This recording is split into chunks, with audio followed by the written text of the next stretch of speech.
তো বন্ধুরা চলুন আজকে বানিয়ে ফেলি নতুন ভাবে লাউ চিংড়ি। এর স্বাদ কিন্তু ভোলা অসম্ভব হবে। নমস্কার, কেমন আছেন সবাই? আর এ মধ্যবিত্ত গৃহবধূ চ্যানেলে সকলকে স্বাগত জানাই। দেখতেই পাচ্ছেন এটা আমি লাউ কুচিয়ে নিয়েছি। তো একটু সুন্দর মিহি করেই কুচিয়েছি, খুব একটা ভালো হয়তো পারিনি, আপনারা হয়তো এর থেকেও ভালো পারেন। তো যাই হোক, লাউটা কুচিয়ে নিয়েছি। আজকে বানাবো একটু লাউ চিংড়ি। লাউ চিংড়ি আমরা সকলেই খাই, কিন্তু আজকে একটু অন্যরকম ভাবে বানাবো। এর টেস্টটা কিন্তু ভোলা অসম্ভব একদমই। তো এখানে নিয়ে নিয়েছি আমি শুধুমাত্র ধনে, আদা আর শুকনো লঙ্কা। চলুন প্রথমে বেটে নিই। তো বন্ধুরা প্রায় কিন্তু বাটা হয়ে গেছে, আর আমি ভুলেই গেছিলাম যে ভিডিওটা আমি চালু করিনি। তো যাই হোক, চলুন আর একটুখানি বাকি আছে, এইটুকু তাহলে বেটে নিই। শিলপাটায় বাটলে কি হয়, টেস্টটা কিন্তু সম্পূর্ণ আলাদা হয়। আর এটা মিক্সিতে বাটলে একটু ঝোল ঝোল হয়ে যায়, তার জন্য কিন্তু শিলপাটাই বেটে নিলাম। আর অল্প মশলা। চলুন হয়ে গেছে, এবার শুরু করে দিই। যেহেতু লাউ চিংড়ি, সেহেতু কিন্তু সর্ষের তেল, অবশ্যই সর্ষের তেল দিয়ে রান্না করব। সর্ষের তেল দিয়ে দিলাম মোটামুটি মতো। তেল গরম হয়ে গেছে, 5 ফোড়ন ফোড়ন দিয়ে দিলাম।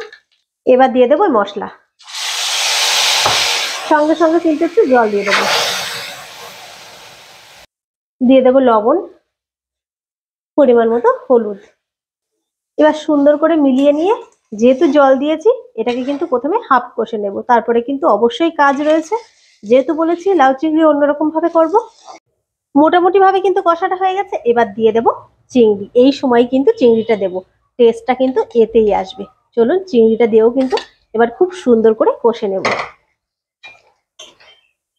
গ্যাসের ফ্লেমটা কিন্তু এই সময় হাইতেই রাখবো।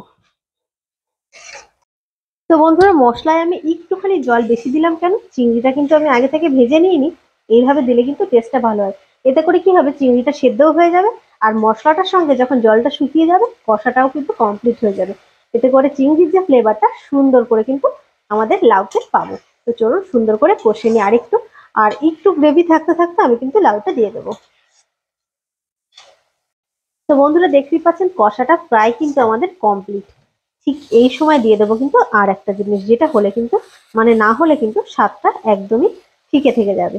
দিয়ে দেবো এই যে অল্প চিনি, সম্পূর্ণ অপশনাল, চাইলে আপনারা নাও দিতে পারেন।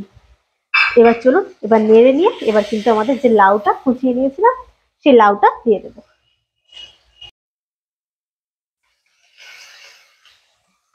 সম্পূর্ণ লাউটা দিয়ে দিলাম, এবার কিন্তু সুন্দর করে নেড়ে চেড়ে নেবো। সবগুলো কিন্তু মিশিয়ে নেবো সুন্দর করে। গ্রেভিটা পুরো কিন্তু শোকায়নি, বলেইছিলাম পুরোটা শোকাবো না। এর সঙ্গে লাউটা যখন আর একটুখানি কষাবে, এর সঙ্গে কিন্তু শুকিয়ে যাবে। আর এতে কিন্তু জল দেওয়ার একদমই দরকার নেই, তার জন্য কিন্তু একটুখানি গ্রেভি রেখেছিলাম। এবার এটাকে ঢেকে ঢেকে কিন্তু আমি সুন্দর করে বানিয়ে নেবো।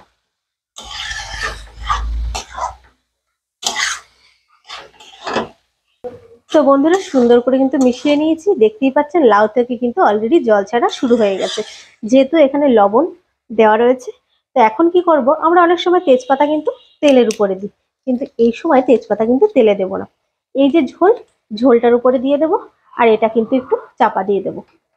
এবার গ্যাসটা কিন্তু আমি একটুখানি মিডিয়ামে রাখবো। তো বন্ধুরা বেশিক্ষণ ঢাকা লাগবে না, ওই ধরুন 1-1.5 কি 2 মিনিট। এটা কিন্তু খুব সরু করেই কাটা ছিল, তার জন্য কিন্তু বেশিক্ষণ ঢাকা লাগবে না, খুব অল্প সময় হয়ে যায়। এবার বাইন্ডিং এর জন্য দেবো কিন্তু এই যে অল্প ময়দা দিয়ে দেবো, একটুখানি ময়দা দিয়ে দিলাম। এবার চলুন সুন্দর করে মিশিয়ে নিই, তাহলে কিন্তু এই যে আঠালো যে ভাবটা সেটা আসবে। আপনারা চাইলে একটু কর্নফ্লাওয়ার দিতে পারেন। আর চালের গুঁড়ো, মানে চাল বেটে আগে দিত, সেটাই কিন্তু টেস্টটা সম্পূর্ণ আলাদা। তো চালের গুঁড়ো যদি দিতে পারেন, চালটা বেটে, সেটাই কিন্তু সুন্দর টেস্ট হবে। ব্যাস। আর তো বন্ধুরা আমি নামিয়ে ফেলেছি, দেখতেই পাচ্ছেন কতটা অসাধারণ হয়েছে। অবশ্যই একবার এইভাবে ট্রাই করে দেখবেন।